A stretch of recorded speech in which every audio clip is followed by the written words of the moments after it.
Hello बच्चों, welcome to your channel physics with king Sen sir. बच्चों, शुरू करते हैं आज का topic.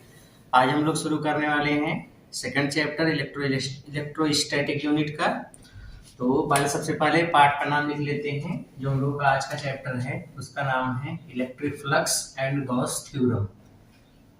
Electric flux and Gauss theorem, इसको कहते हैं वैद्युत फ्लक्स तथा गॉस की प्रमेय। ये हम लोगों का चैप्टर है, इसको हम लोग डिस्कस करने वाले हैं। बच्चों, इस चैप्टर में सबसे पहले हम लोग समझते हैं एक कॉन्सेप्ट जिसका नाम है एरिया वेक्टर। सबसे पहले हम लोग एरिया वेक्टर के बारे में डिस्कस करेंगे।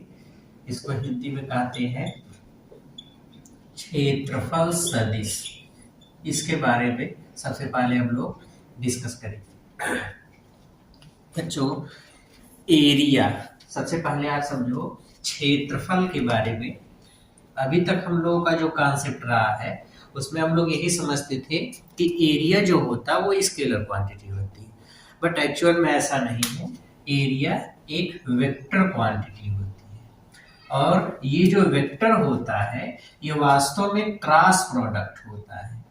Cross product of to dimensions.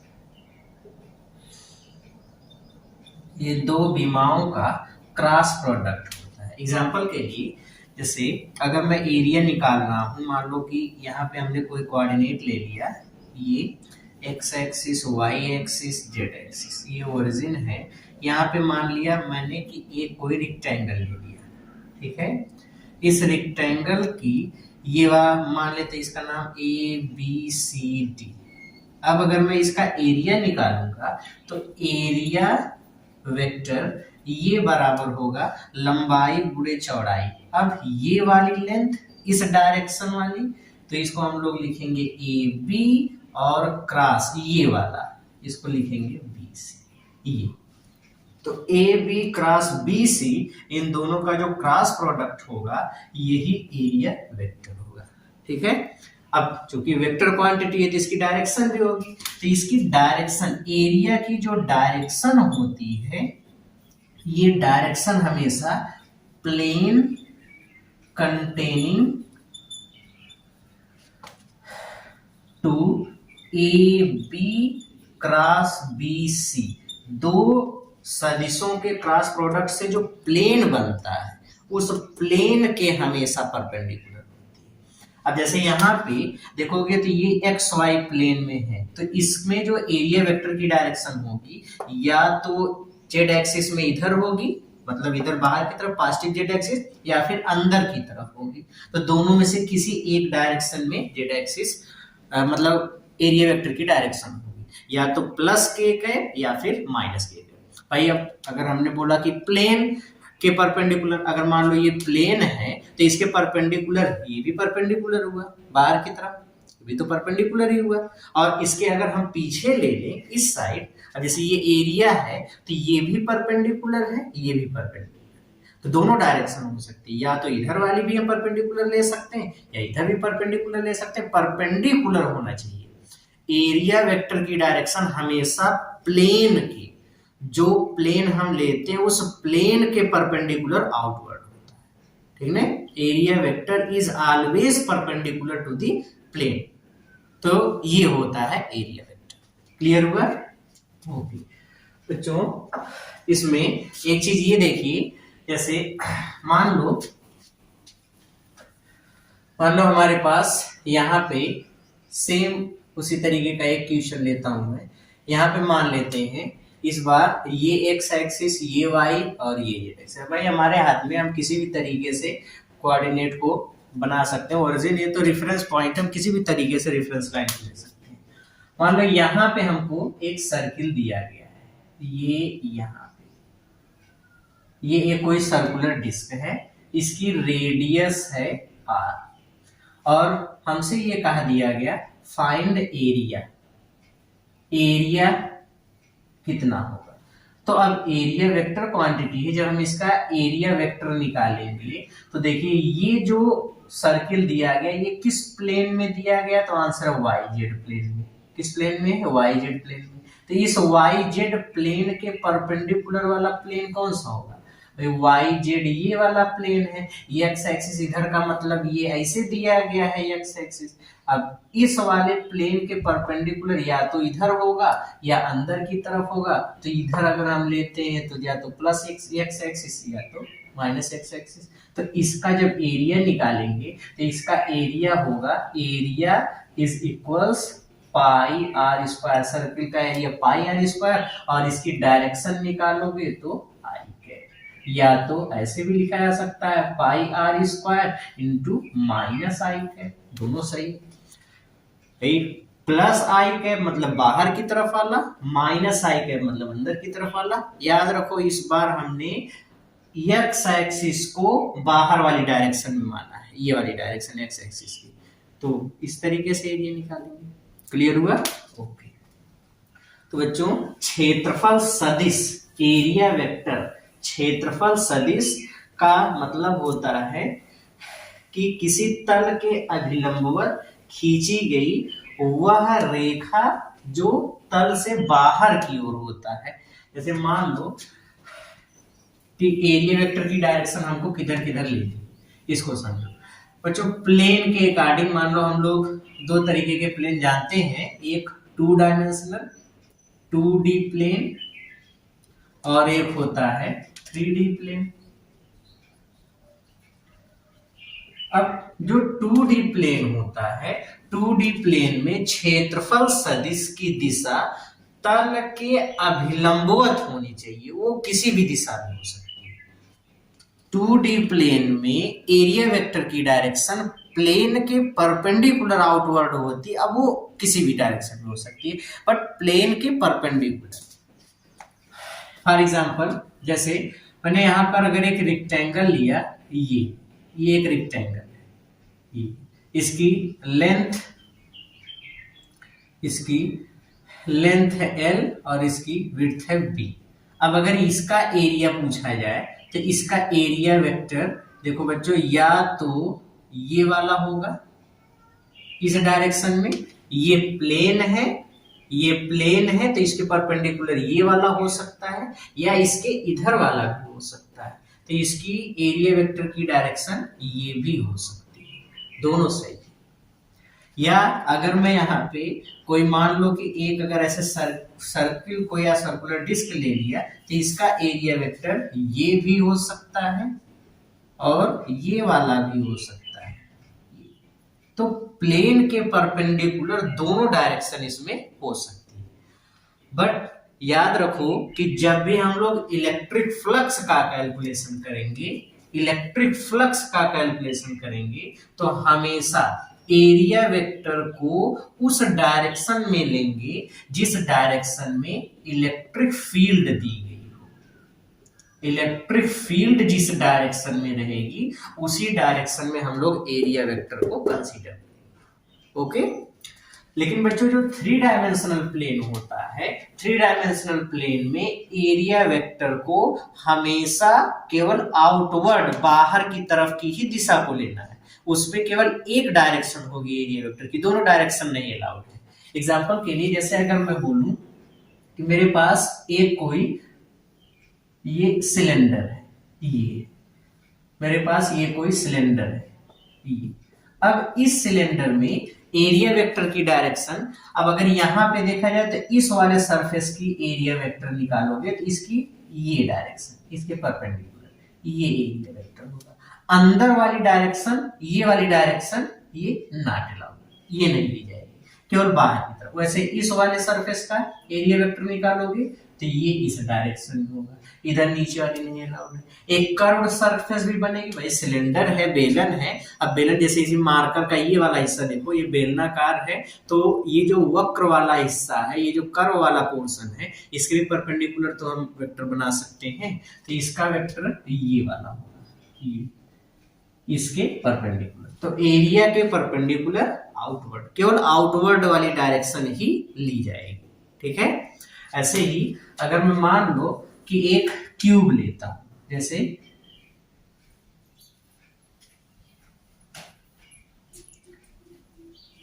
ये एक क्यूब है, ये अब इस क्यूब में जो ये वाली सरफेस है, इस वाले सरफेस का एरिया वेक्टर केवल इसके आउटवर्ड ये वाली डायरेक्शन इसकी ली जाएगी, इसके अंदर वाली डायरेक्शन नहीं। उसी तरीके से इसमें भी इस वाले सरफेस का अगर हम एरिया वेक्टर निकालेंगे तो ये होगा, इस ऊपर वाले सरफेस का अगर एरिया वेक्टर निकालोगे इस वाले सरफेस का तो ये होगा। ऐसे ही एक सरफेस ये है नीचे वाली, इसका अगर एरिया वेक्टर निकालेंगे तो ये होगा, ये इसका एरिया वेक्टर होगा, तो इसका एरिया वेक्टर नीचे की तरफ होगा। वैसे ही बाहर वाले का इधर होगा, बाहर की तरफ, इस वाले फेस का बाहर की तरफ और अंदर वाले का अंदर की तरफ होगा, तो ये इसका एरिया वेक्टर होगा। अगर हम कोई मान लो कोई सॉलिड स्फीयर लेते हैं या कोई भी स्फीयर लेते हैं, गोला अगर लेते हैं तो इस गोले का एरिया वेक्टर, इस गोले का एरिया वेक्टर अगर हमको निकालना होगा तो एरिया वेक्टर बच्चों, एरिया वेक्टर ये इसका सरफेस है ऊपर वाला, तो सरफेस में एरिया वेक्टर की जो डायरेक्शन होगी ये आउटवर्ड ये होगी। और हमेशा अगर हम एरिया वेक्टर को पीछे की तरफ बढ़ाएंगे तो ये इस स्फीयर के सेंटर से होकर के जाएगी। सेंटर से इसलिए क्योंकि हमेशा जो रेडियस होती है ये सरकमफेरेंस पर परपेंडिकुलर होती है, जो भी त्रिज्या होती है परिधि पर लंब होती है, इसलिए हमेशा जो भी एरिया वेक्टर यहाँ पे बनेगा उसको हम अगर पीछे की तरफ बढ़ाएं तो सेंटर से होकर के जाएगा। बट एरिया वेक्टर केवल आउटवर्ड डायरेक्शन में ही अलाउड होगी। ये एरिया वेक्टर, इसी तरीके से ये एरिया वेक्टर की डायरेक्शन, ये एरिया वेक्टर की डायरेक्शन ये है। तो इस तरीके से जो 2D प्लेन होंगे, 2D प्लेन में एरिया वेक्टर की डायरेक्शन दोनों तरफ की अलाउड है। हम इधर भी ले सकते हैं, इधर भी ले सकते हैं, इधर भी, लेकिन जब हम फ्लक्स का कैलकुलेशन करते हैं तो इलेक्ट्रिक फील्ड की डायरेक्शन की ही दिशा में हमेशा एरिया वेक्टर को कंसीडर किया जाएगा। लेकिन यहाँ पर 3D प्लेन अगर है तो 3D प्लेन में एरिया वेक्टर हमेशा सरफेस के परपेंडिकुलर आउटवर्ड डायरेक्शन, केवल आउटवर्ड, अंदर की तरफ वाली डायरेक्शन नॉट अलाउड। ओके, ठीक। तो ये एरिया वेक्टर होता है और इस तरीके से एरिया को हम लोग कैलकुलेट करते हैं।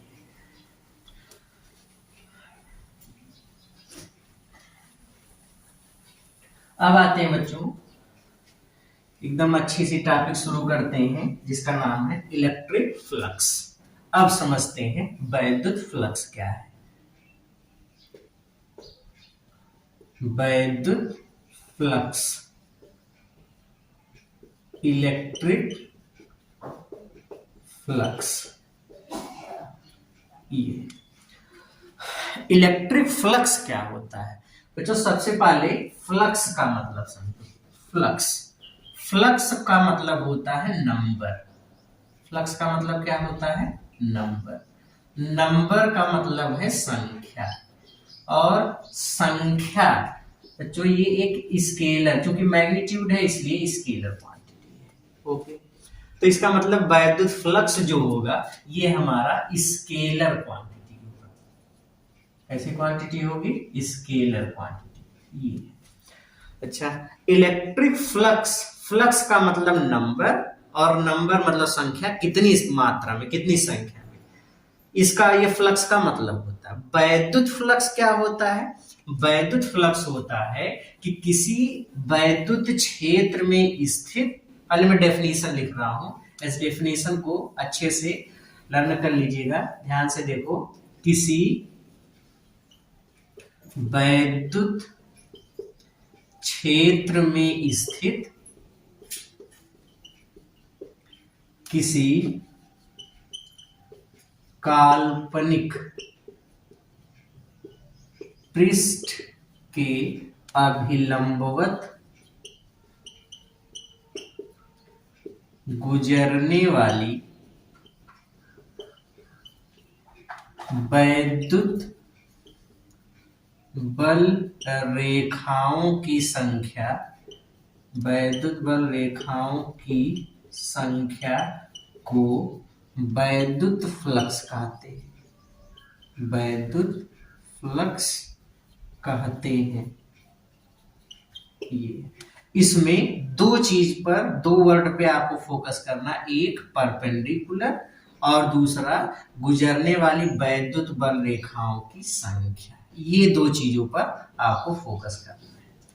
फिर से समझो, व्हाट इज इलेक्ट्रिक फ्लक्स? वैद्युत फ्लक्स किसे कहते हैं? किसी वैद्युत क्षेत्र में स्थित किसी काल्पनिक पृष्ठ के अभिलंबवत गुजरने वाली वैद्युत बल रेखाओं की संख्या को वैद्युत फ्लक्स कहते हैं। तो जो इलेक्ट्रिक फ्लक्स, फ्लक्स वास्तव में जो वैद्युत बल रेखाओं की संख्या है जो कि किसी पृष्ठ से परपेंडिकुलर पास आउट करती है, उसको हम लोग बोलते हैं फ्लक्स। एग्जांपल के लिए जैसे मान लो कि कहीं पर कोई इलेक्ट्रिक फील्ड बना है, ये वैद्युत बल रेखाएं जो कि इलेक्ट्रिक फील्ड को रिप्रेजेंट करती है, इसके बारे में हमने आपको पिछले क्लासेस में इसका कॉन्सेप्ट दिया है कि वैद्युत बल रेखाएं क्या होती है। यहाँ पे मान लो कि हमने एक एरिया रख लिया, ये कोई क्षेत्रफल है।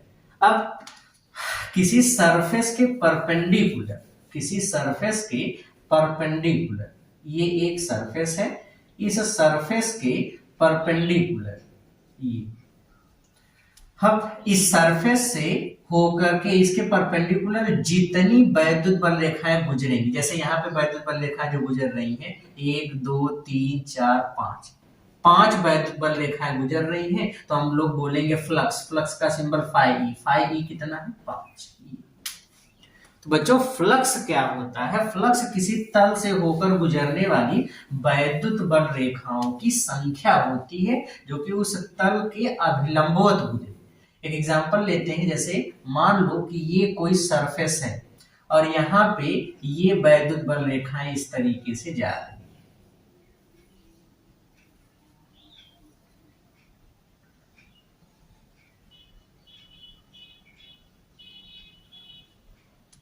ये इस तरीके से, ये वैद्युत बल रेखाएं इस तरीके से जा रही है। अब देखो, इस सरफेस के परपेंडिकुलर जितनी वैद्युत बल रेखाएं गुजर रही, कितनी वैद्युत बल रेखाएं गुजर रही? 1 2 3 4 5, तो हम लोग बोलेंगे कि यहाँ पे फ्लक्स की वैल्यू कितनी है?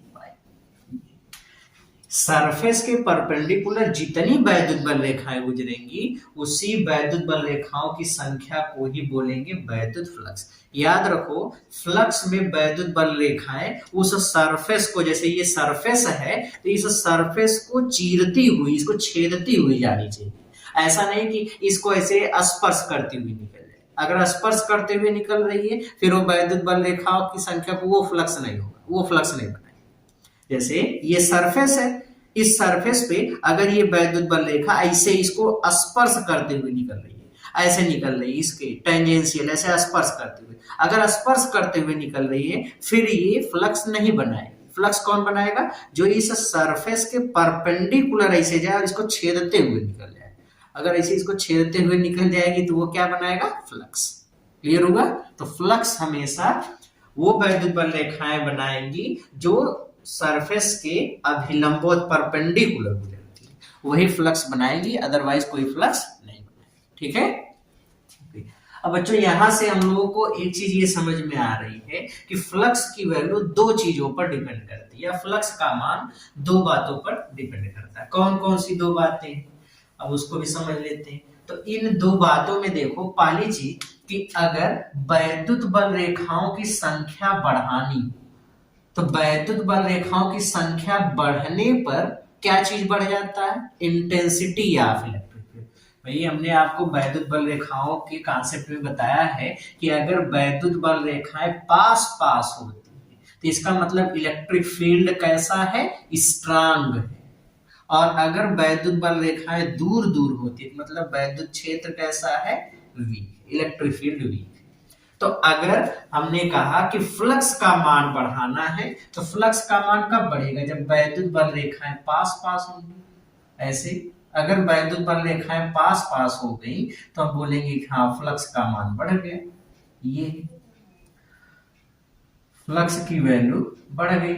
ये अब वैद्युत बल रेखाएं पास पास आने से फ्लक्स बढ़ गया, लेकिन वैद्युत बल रेखाएं जब पास पास आती हैं तो पास पास आने से क्या बढ़ता है, इलेक्ट्रिक फील्ड। इसका मतलब फाई ई की वैल्यू किस पर डिपेंड करती है, इलेक्ट्रिक फील्ड पे। इलेक्ट्रिक फील्ड ज्यादा होगा तो इसका मतलब वैद्युत बल रेखाएं पास पास होंगी तो फ्लक्स ज्यादा गुजरेगा। भाई फ्लक्स क्या है, संख्या है वैद्युत बल रेखाओं की जो कि किसी सरफेस से होकर गुजरता है। तो वैद्युत बल रेखाओं की संख्या बढ़ने का मतलब वैद्युत क्षेत्र बढ़ गया। तो इलेक्ट्रिक फील्ड बढ़ने से या इंटेंसिटी ऑफ इलेक्ट्रिक फील्ड बढ़ने से फ्लक्स की वैल्यू बढ़ जाती है, और इंटेंसिटी इलेक्ट्रिक फील्ड की घटने से फ्लक्स की वैल्यू घट जाती है। ओके, दूसरी चीज अगर हम लोग यहाँ पे ध्यान से देखें तो बच्चों, अगर एरिया इसका घटाया बढ़ाया जाए तब भी फ्लक्स का मान घटेगा बढ़ेगा। एग्जाम्पल के लिए अगर मैं यही एरिया कम कर दूं, अगर मैं यही वाला एरिया छोटा कर दूं, ये केवल इतना सा बड़ा,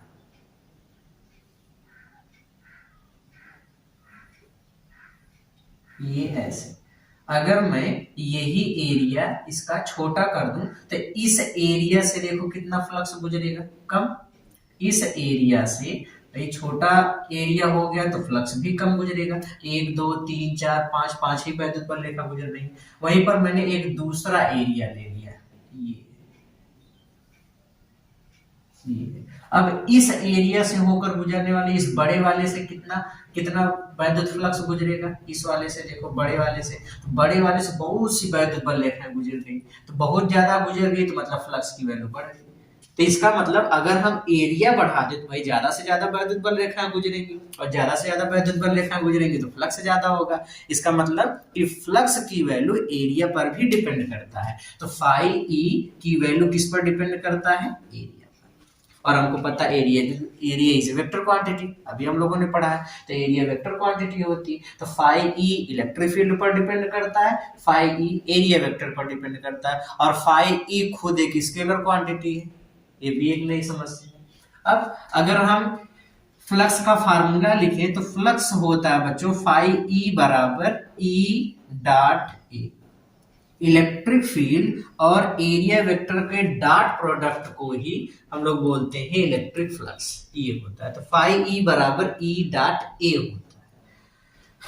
यहां से अगर हम इसकी यूनिट देखें तो इसकी यूनिट होती है, इलेक्ट्रिक फील्ड की यूनिट न्यूटन पर कूलम और एरिया का मीटर स्क्वायर, तो ये हो गया न्यूटन मीटर स्क्वायर पर कूलम, ये इसकी यूनिट होती है। एक दूसरी यूनिट भी इसकी हम लोग लिख सकते हैं, क्योंकि इलेक्ट्रिक फील्ड की यूनिट वोल्ट पर मीटर होती है, और एरिया की मीटर स्क्वायर, तो इस मीटर से एक स्क्वायर मर गया, मतलब एक घात कम हो गई, तो मिल गया वी एम, मतलब वोल्ट मीटर। तो ये भी होता है इलेक्ट्रिक फ्लक्स की यूनिट। तो फ्लक्स की ये यूनिट होती है। और फ्लक्स जो बच्चों हम लोगों ने अभी फार्मूला लिखा इलेक्ट्रिक फ्लक्स का, उसमें अगर हम लोग डॉट प्रोडक्ट निकालें ई और ए का, जैसे इलेक्ट्रिक फ्लक्स का फार्मूला फाई ई, अभी हमने बताया फाई ई क्या होता है, ई डॉट ए होता है, ये होता है इलेक्ट्रिक फ्लक्स। ओके, या हम इसको ऐसे भी लिख सकते हैं, फाई ई बराबर ई ए कास थीटा, ऐसे भी लिखा जा सकता है। ये है ई डॉट ए बराबर ई ए कास थीटा। यहाँ पे थीटा क्या है, theta is angle between area vector and electric field vector, electric field vector and area vector, area vector और इलेक्ट्रिक फील्ड वेक्टर के बीच का एंगल है। ये जो वर्ड लिखा गया बड़ा इंपॉर्टेंट है, क्योंकि बहुत से बच्चे इसमें गलती करते हैं थीटा कैलकुलेट करने में। बच्चों याद रखो, थीटा इलेक्ट्रिक फील्ड और एरिया वेक्टर के बीच का एंगल है, और एरिया वेक्टर की डायरेक्शन हमेशा सरफेस के परपेंडिकुलर होती है। एक एग्जांपल देखो, जैसे आपको यहाँ पे कहा दिया गया कि मान लो कि कोई ये एक सर्कुलर डिस्क है, ठीक, और इसकी रेडियस है आर, ये, और यहाँ पर ये इलेक्ट्रिक फील्ड दिया गया कि इलेक्ट्रिक फील्ड ऐसे गुजर रहा है, ये इलेक्ट्रिक फील्ड है ई, ये इलेक्ट्रिक फील्ड है, और ये वाला एंगल हमको दे दिया गया है थीटा। थीटा मान लेते हैं कोई एंगल 30 डिग्री। हमसे कहा दिया गया find electric flux passing through this surface area, इस पृष्ठ से होकर गुजरने वाला वैद्युत फ्लक्स कितना होगा ये फाइंड करना है। तो अब अगर हम लोग फ्लक्स का फार्मूला लगाएंगे तो फाई ई बराबर ई ए कास थीटा, ई ए का मान निकालोगे, रेडियस आर है तो pi are square into cos theta की value 30 degree, E into pi are square into cos 30√3/2 कर दिया। अब अगर हम लोग इस तरीके से कैलकुलेट कर दिए तो हम लोगों का पूरा कैलकुलेशन गलत हो जाएगा। क्यों गलत हो जाएगा? इसलिए गलत हो जाएगा क्योंकि ये जो हम लोग थीटा निकाल रहे हैं वो थीटा यहाँ पर एरिया वेक्टर और इलेक्ट्रिक फील्ड के बीच का एंगल नहीं है। बच्चों हम बार बार आपको समझा रहे हैं कि थीटा किसके किसके बीच का एंगल है, तो theta is angle between electric field vector and area vector. Electric field इधर है, इसका एरिया वेक्टर निकालोगे तो ये होगा सरफेस के परपेंडिकुलर, ये आउटवर्ड डायरेक्शन, ये electric field, sorry area vector. Electric field इधर, एरिया वेक्टर इधर, और एरिया वेक्टर के साथ ये वाला एंगल 90 डिग्री है तो केवल ये वाला एंगल ये थीटा होगा, और थीटा कितना होगा 90 - 30 मतलब 60 डिग्री। अब जब फ्लक्स निकालोगे फाई ई बराबर ई ए कास थीटा, अब थीटा इलेक्ट्रिक फील्ड और एरिया वेक्टर के बीच का एंगल है, तो अब ये हमको मिलेगा E into area pi are square into cos 60 degree, E into pi are square into cos 61/2 इतना मिलेगा। अब ये वाला फ्लक्स हम लोगों का सही है, ये वाला फ्लक्स सही है, लेकिन ये वाला फ्लक्स सही नहीं क्योंकि यहाँ पे हम थीटा सही कंसीडर नहीं किए थे और यहाँ पर थीटा सही से कंसीडर हुआ, तो ये चीज सही है। क्लियर हो गया? ओके, तो ये होता है बच्चों इलेक्ट्रिक फ्लक्स। आज अब कुछ क्वेश्चंस देखते हैं जिसमें हम लोगों को फ्लक्स की कैलकुलेशन पूछी गई हो, कुछ छोटे छोटे एग्जांपल्स को समझते हैं।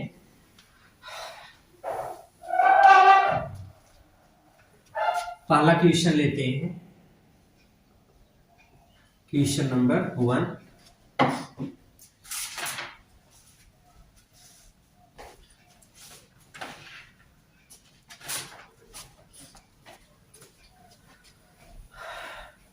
जो हमसे कहा गया है, मान लो ये कोऑर्डिनेट सरफेस है, ये एक्स एक्सिस कोऑर्डिनेट है, ये निर्देशांक तल है, एक्स एक्सिस वाई एक्सिस और ये जेड एक्सिस, ये ओरिजिन है इसका, ठीक है। और हमसे ये बताया गया कि यहाँ पर एक इलेक्ट्रिक फील्ड है, इलेक्ट्रिक फील्ड है E is equals E0 into x vector x, या ऐसे दिया गया है suppose E vector is equals E0 into i है ये, और ये कहा दिया गया कि इलेक्ट्रिक फील्ड एक यूनिफॉर्म इलेक्ट्रिक फील्ड है, यूनिफॉर्म इलेक्ट्रिक फील्ड है।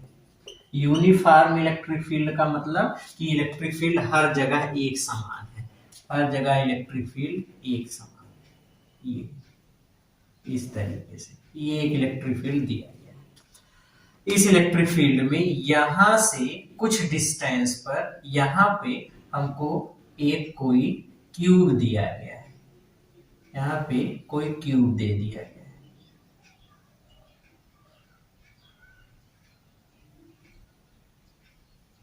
ये एक क्यूब है कोई,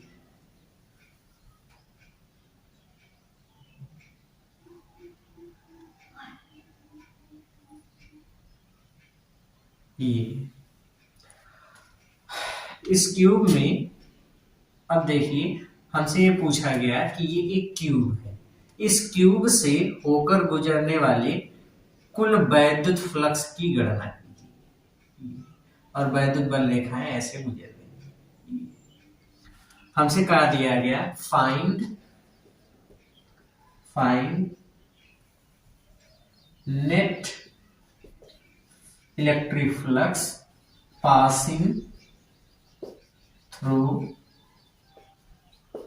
द क्यूब से होकर गुजरने वाला नेट इलेक्ट्रिक फ्लक्स की गणना कीजिए, जबकि इसकी एक साइड है 20 सेंटीमीटर, एनसीईआरटी का क्वेश्चन है, अच्छा क्वेश्चन है। पहले तो इस क्वेश्चन में देखो बच्चों, हम लोग एरिया वेक्टर फाइंड करते हैं, कहाँ कहाँ से फ्लक्स गुजरेगा उस चीज को समझो। देखो वैद्युत क्षेत्र जो है वो एक्स एक्सिस के लाइन है, और मैं आपको पहले ही बता चुका हूं कि फ्लक्स केवल वो वैद्युत बल रेखाएं बनाएगी जो कि सरफेस के परपेंडिकुलर होगी। जैसे ये सरफेस का तल है, ये एरिया है, सरफेस है, तो इस सरफेस के परपेंडिकुलर अगर कोई वैद्युत बल रेखा ऐसे इस साइड से आती है, इसको छेदते हुए इधर से निकल रही है, तो ये फ्लक्स बनाएगी। अगर इसके ऐसे पैरेलल ऐसे जा रही है तो ये फ्लक्स का निर्माण नहीं करेगी, तो ये फ्लक्स नहीं बनाएगी। तो यहाँ पे देखते हैं कौन कौन फ्लक्स बनाता है। पहली चीज, ये ऊपर वाला सरफेस अगर देखो तो वैद्युत, अब ऊपर वाली सरफेस ऐसे है और वैद्युत बल रेखा भी ऐसे ही इसको टच करते हुए निकल रही है, तो क्या ये इसको छेद रही है? नहीं, तो ये वाली सरफेस, ये ऊपर वाली सरफेस फ्लक्स नहीं बनाएगी। ओके, उसी तरीके से जैसे ऊपर सरफेस है वैसे ये नीचे वाली सरफेस भी है, तो यहाँ से भी वैसे ही गुजर रही है, तो नीचे वाली सरफेस भी वैद्युत फ्लक्स नहीं बनाएगी। ओके, अब ये ऊपर वाली सरफेस और नीचे वाली सरफेस तो वैद्युत फ्लक्स नहीं बनाएगी। अब ये वाली सरफेस को देखो जो साइड साइड में, भाई एक ऊपर हो गया, एक नीचे हो गया, एक इधर वाली सरफेस, एक इधर वाली सरफेस। इधर वाली सरफेस देखो, ये वाली सरफेस ऐसे है और वैद्युत बल रेखा इस तरीके से जा रही है। ऊपर वाले में ऐसे चली गई तो भी नहीं इसको छेद पाई, नीचे वाले में भी ऐसे ही चली गई तो भी नहीं छेद पाई, इधर वाले में भी ऐसे ही चली गई तो भी नहीं छेद पाई, मतलब ये भी फ्लक्स नहीं बनाएगा। इधर वाली में भी ऐसे ही चली गई तो भी नहीं छेद पाई, ये भी फ्लक्स नहीं बनाएगा। अब रही बात इन दोनों की, एक भुजा ऐसे है, एक भुजा ऐसे, एक सरफेस पर, एक सरफेस ऐसे, एक सरफेस ऐसे, तो इधर वाली जो सरफेस है, इधर जो वैद्युत बल रेखा गुजर रही इसको छेदते हुए जाएगी, इधर वाली जो सरफेस इसको भी छेदेगी, मतलब इन्हीं दोनों से ही केवल फ्लक्स का निर्माण होगा और किसी से नहीं होगा। मतलब ये एक सरफेस और ये दूसरी सरफेस, इन्हीं दोनों से केवल फ्लक्स का निर्माण होगा और किसी से नहीं होगा। इस वाले सरफेस का एरिया वेक्टर इधर होगा, ये है, इस वाले सरफेस का एरिया वेक्टर इधर होगा, ये। और ये चूंकि थ्री डायमेंशनल है, तो थ्री डायमेंशनल फिगर में हमने आपको बताया था, थ्री डायमेंशनल कोई भी अगर शेप आपको दिया गया है तो एरिया वेक्टर हमेशा किधर होगा? सरफेस के परपेंडिकुलर आउटवर्ड, अंदर वाली डायरेक्शन अलाउड नहीं। तो नेट फ्लक्स अगर हम निकालते हैं, इससे होकर गुजरने वाला कुल वैद्युत फ्लक्स, तो वैद्युत फ्लक्स फाई ई, इसकी नेट वैल्यू निकालेंगे तो पहले वाले सरफेस से कितना वैद्युत फ्लक्स गुजर रहा है और दूसरे वाले से कितना गुजर रहा है। पहले वाले से गुजरने वाला फ्लक्स निकालेंगे तो ई ए कास थीटा, अब थीटा कितना होगा? अब देखो इलेक्ट्रिक फील्ड तो इस डायरेक्शन में है, ये इलेक्ट्रिक फील्ड हो गया, एरिया वेक्टर इधर है, तो दोनों एक दूसरे के साथ कितना एंगल बना रहे हैं? 180 डिग्री, तो कास 180 डिग्री। ओके, दूसरे वाले में देखो तो यहाँ पर ई ए कास थीटा निकालो, इसका एरिया वेक्टर भी इधर है, इलेक्ट्रिक फील्ड भी इधर है, जब दोनों एक ही डायरेक्शन में, तो थीटा कितना हो गया? 0 डिग्री, तो कास 0 कर दो, तो ये हो गया कास 180 -1, तो ये हो गया माइनस ई ए, और यहाँ पर कितना हो गया? प्लस ई ए, क्योंकि कास 0 की वैल्यू 1, तो ये इससे कैंसिल, बराबर 0। मतलब इस पूरे क्यूब से होकर गुजरने वाला नेट इलेक्ट्रिक फ्लक्स कितना हो जाएगा? 0। क्यूब से होकर गुजरने वाला नेट फ्लक्स कितना हो गया? 0, तो 0 फ्लक्स गुजरेगा। ओके, क्लियर हुआ? गुड, आ जाओ अगला क्वेश्चन लेते हैं।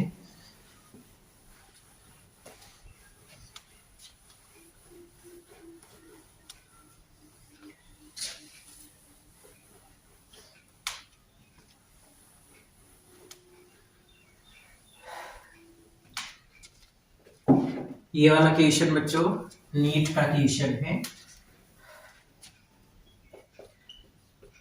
नीट 2019 का। बहुत ही सिंपल क्वेश्चन है, बहुत ही हलवा क्वेश्चन है, केवल ध्यान से समझिए। Question 2, X axis, Y axis, Z axis. यहाँ पे कोई एक प्लेन हमको दिया गया है,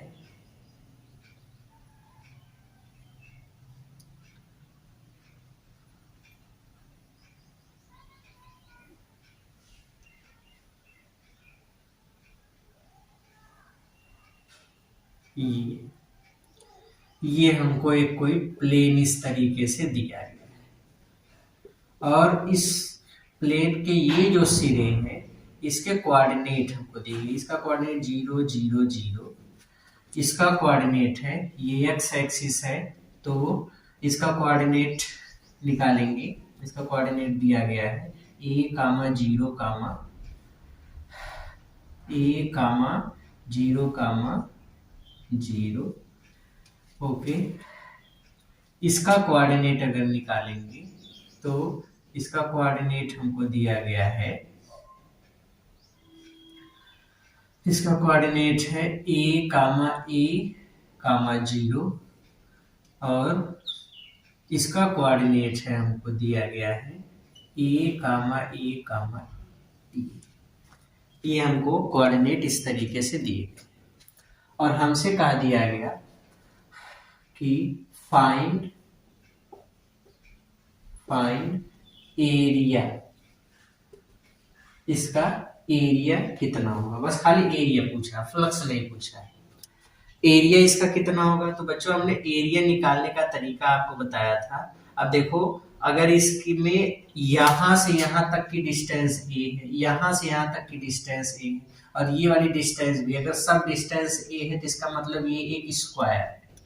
क्या दिया गया है, स्क्वायर, एक वर्ग दिया है ये। और ये वर्ग बच्चों देखोगे अगर ध्यान से तो ये किस प्लेन पे है, तो आप देखोगे तो ये वाला जो पूरा स्क्वायर है ये किस प्लेन में है, तो आंसर ये वाला स्क्वायर एक्स वाई प्लेन में दिया गया है ऐसे। तो इस पे एरिया वेक्टर जो होगा ये इसके परपेंडिकुलर आउटवर्ड इधर होगा, जेड एक्सिस के लग इधर, या अंदर की तरफ, क्योंकि 2D प्लेन है तो या तो इधर होगा या अंदर की तरफ होगा।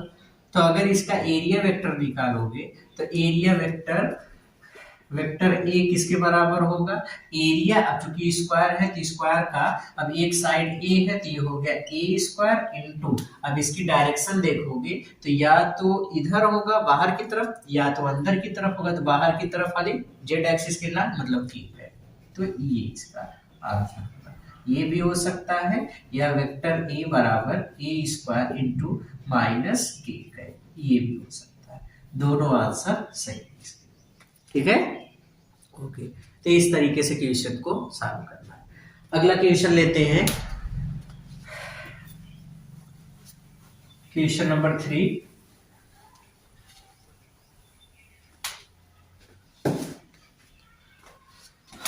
इस क्वेश्चन को देखिए,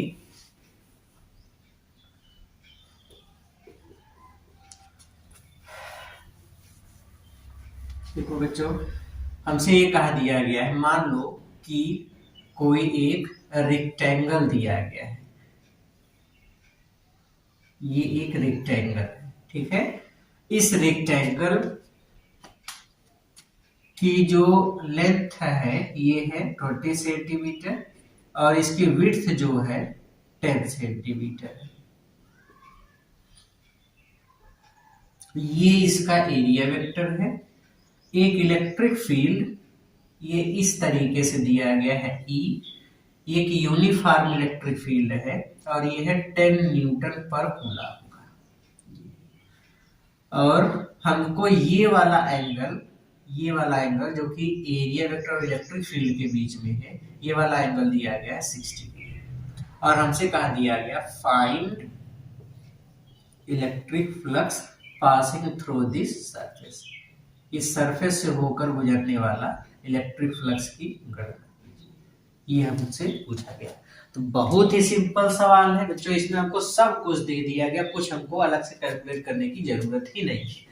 तो यहाँ पे जब आप कैलकुलेट करोगे तो सीधे सीधे फार्मूला लगा देना, फाई ई बराबर ई ए कास थीटा, ई की वैल्यू 10, ए की वैल्यू 20। अब इसकी चूंकि रेक्टेंगल है, आयत है, इसकी लंबाई 20 है, चौड़ाई इसकी 10 है, तो 20 गुणे 10 कर दो, अभी सेंटीमीटर है तो मीटर में बदल लो, तो 20 गुणे 10 की घात ऋण 2 और फिर गुणे 10 गुणे 10 की घात ऋण 2, फिर गुणे कास थीटा कितना है 60 डिग्री, कास 60 की वैल्यू पुट अप कर दो, तो ये हो जाएगा 10 गुणे, इसको सरल करोगे तो कितना हो जाएगा 20 दहा में 200 और फिर गुणे 10 की घात ऋण 4 cos 61/2, ये हो गया 5, और 2 जीरो से ये कैंसिल होगा 10⁻², 5 दूनी 10, 10 गुणे 10 की घात ऋण 2 मतलब 0.21, इतने न्यूटन मीटर स्क्वायर पर कूलम, इतने का फ्लक्स गुजरेगा, इतने। क्लियर हो गया? इस तरीके से फ्लक्स की कैलकुलेशन हो गई। ओके, आ जाओ अगला क्वेश्चन लेते हैं, लास्ट क्वेश्चन है इस वाले वीडियो का। जो आज की इस वीडियो में हम लोगों को बस केवल इंट्रोडक्शन समझना था, फ्लक्स क्या है, एरिया वेक्टर क्या है, बाकी गॉस थ्योरम और उससे रिलेटेड टॉपिक, अच्छे टॉपिक हम लोग। देखो हमसे कहा दिया गया कि एक स्थान पे कोई इलेक्ट्रिक फील्ड है और ये इलेक्ट्रिक फील्ड डिस्टेंस के अनुसार चेंज हो रही है 2xi कैप। ये एक वेरिएबल इलेक्ट्रिक फील्ड है, इस बार यूनिफॉर्म इलेक्ट्रिक फील्ड नहीं है, वेरिएबल इलेक्ट्रिक फील्ड दिया गया है। वेरिएबल इलेक्ट्रिक फील्ड का मतलब डिस्टेंस जैसे जैसे बढ़ेगी इलेक्ट्रिक फील्ड बढ़ता चला जाएगा। जैसे मान लो कि अगर हम x बराबर 0 पर इलेक्ट्रिक फील्ड देखेंगे तो E बराबर 0, x बराबर 1 मीटर पर देखेंगे तो E बराबर 2 गुणे 1 मतलब 2 मीटर, 2 न्यूटन पर कूलम। x बराबर अगर 2 लेते हैं 2 दूनी 4 मतलब इलेक्ट्रिक फील्ड डिस्टेंस के साथ चेंज, जैसे जैसे x की वैल्यू बदलेगी इलेक्ट्रिक फील्ड चेंज होता चला जाएगा, इतना इलेक्ट्रिक फील्ड दिया है। यहाँ पे कोई एक सिलेंडर दिया गया है, x axis, y axis, z axis, ये मूल बिंदु है। इसके मूल बिंदु से ही यहां से ही एक कोई सिलेंडर ऐसे रखा गया है, कोई एक बेलनाकार कोई एक वस्तु यहाँ पे ये ऐसे रखा गया,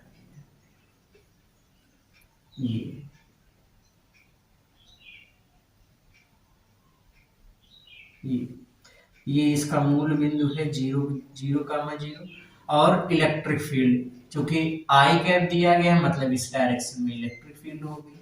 ओके, ये वाला सिरा इसका मूल बिंदु पर है और ये वाला इसका जो सिरा है ये x बराबर 2 मीटर की डिस्टेंस पे।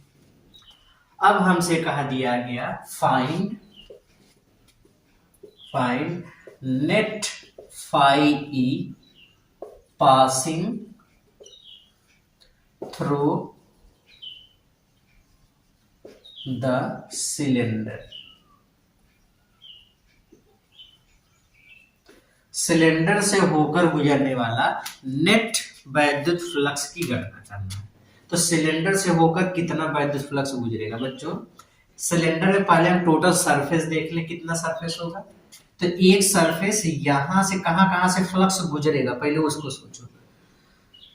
अभी देखो इलेक्ट्रिक फील्ड इस डायरेक्शन, ठीक, पहले सिलेंडर को इमेजिन करो, सिलेंडर को इमेजिन करो। देखो ये कैसे पाइप जैसे समझते हैं, पाइप ऐसे कंसीडर करो कि ये पाइप है और एक सिरा इसका इधर ऐसे सर्कुलर वाला, एक सिरा इधर ऐसे सर्कुलर वाला, एक सर्किल इधर है और एक सर्किल इधर। क्लियर हो गया? ओके। अब वैद्युत बल रेखा कैसे गुजर रही है? अब वैद्युत बल रेखा ऐसे गुजर रही है, ठीक है, ये वैद्युत बल रेखा गुजर रही है। तो देखो जो सर्किल वाला भाग पहले पड़ेगा, भाई इधर वाला जो ये सर्किल है उसको छेदेगी कि नहीं, ये ऐसे जाए तो छेदेगी, मतलब इधर से तो वैद्युत फ्लक्स गुजरेगा। ओके, इधर वाला जो भाग है सर्कुलर वाला उससे भी गुजरेगा, भाई दोनों के सामने इसे इसको छेदते हुए जाएगी। जैसे अगर वैद्युत बल रेखा गुजर रही है तो वैद्युत बल रेखा देखो इस वाले को भी छेदते हुए जाएगी, इसको भी छेदते हुए जाएगी, ठीक है। अब रही बात वक्र वाले, इस वाले भाग की। अब वक्र वाले भाग को देखो, जैसे वक्र वाले भाग में कहीं पर भी ले ले, इधर लेते हो तो यहाँ से भी स्पर्श करते हुए जाएगी, इधर लेते तो यहाँ से भी स्पर्श करते हुए जाएगी, मतलब हर जगह से स्पर्श करते हुए जाएगी। तो अगर स्पर्श करते हुए जाएगी तो इधर वाले वक्र वाले भाग से कोई फ्लक्स नहीं गुजरेगा, केवल यहाँ से गुजरेगा और यहाँ से गुजरेगा। यहाँ पे मान लेते ये पहली सरफेस है, ये दूसरी सरफेस है, तो इस पूरे सिलेंडर से होकर गुजरने वाला जो टोटल फ्लक्स होगा वो इन्हीं दोनों का योग होगा, क्योंकि फ्लक्स एक स्केलर क्वांटिटी, इसलिए इससे होकर कितना फ्लक्स गुजरता है, इससे होकर कितना गुजरता है, उसी को ऐड कर दीजिए। तो फाई ई नेट किसके बराबर होगा? Phi 1 plus phi 2। Area vector देख लेते हैं, इसका एरिया वेक्टर इधर होगा और इसका एरिया वेक्टर इधर होगा, ये ठीक ठीक है। इन दोनों का सरफेस एरिया सपोज ए के बराबर है, तो फाई वन कितना होगा, फाई वन निकालोगे तो यहाँ पे पहली वाली सरफेस है, तो ई ए कास थीटा बोलो, इलेक्ट्रिक फील्ड इस डायरेक्शन में है, एरिया वेक्टर इधर है, तो थीटा कितना हो गया 180, तो यहाँ पे कास 180 प्लस फाई टू निकालोगे, तो फाई टू में देखो इलेक्ट्रिक फील्ड इधर है, उसी डायरेक्शन में एरिया वेक्टर भी है, दोनों सेम डायरेक्शन में है, तो थीटा कितना हो गया 0, तो ये हो गया ई ए कास 0। लेकिन इलेक्ट्रिक फील्ड दोनों में सेम नहीं है, इलेक्ट्रिक फील्ड दोनों में अलग अलग है, इसलिए यहां पे इलेक्ट्रिक फील्ड देखो पहले वाले यहाँ ये वाला सिरा E बराबर 0 पर है, E बराबर सॉरी x बराबर 0, इधर इसी से चलते हैं, तो x की वैल्यू यहाँ पे 0, यहाँ पे 1 मीटर, यहाँ पे 2 मीटर, इसलिए तो दिया गया है। तो ये मूल बिंदु पर है, मूल बिंदु का मतलब x बराबर कितना है 0, तो अगर x बराबर 0 कर दोगे तो यहाँ पे इलेक्ट्रिक फील्ड E1, यहाँ पे इलेक्ट्रिक फील्ड E2, चूंकि वेरिएबल इलेक्ट्रिक फील्ड है इसलिए हर जगह इलेक्ट्रिक फील्ड एक समान नहीं होगा। यहाँ पे इलेक्ट्रिक फील्ड निकालोगे, चूंकि x बराबर 0 इसलिए इलेक्ट्रिक फील्ड यहाँ पे कितना है 0। यहाँ पे इलेक्ट्रिक फील्ड निकालोगे, चूंकि x बराबर 2 मीटर, तो x की वैल्यू 2 लिख दोगे, तो 2 2 4, इलेक्ट्रिक फील्ड कितना हो गया 4 न्यूटन पर कूलम। तो इलेक्ट्रिक फील्ड चूंकि E1 का मान 0 है, तो ये टोटल हो गया 0, E2 का मान 4 ए और cos 0 की वैल्यू कितनी होगी 1, तो जो फाई ई नेट मिलेगा हमको इस सिलेंडर से पास आउट करने वाला वो किसके बराबर होगा 4 इंटू ए के बराबर, इतने न्यूटन मीटर स्क्वायर पर कूलम, इतने न्यूटन मीटर स्क्वायर पर कूलम, इतना टोटल फ्लक्स गुजरेगा, तो ये गुजरने वाला फ्लक्स होगा। ओके ठीक है, तो बच्चों आज के इस वीडियो को यहीं पे खत्म करते हैं, मिलते हैं नेक्स्ट वीडियो में, तब तक पढ़ते रहिए, मेहनत करते रहिए, ऑल द वेरी बेस्ट।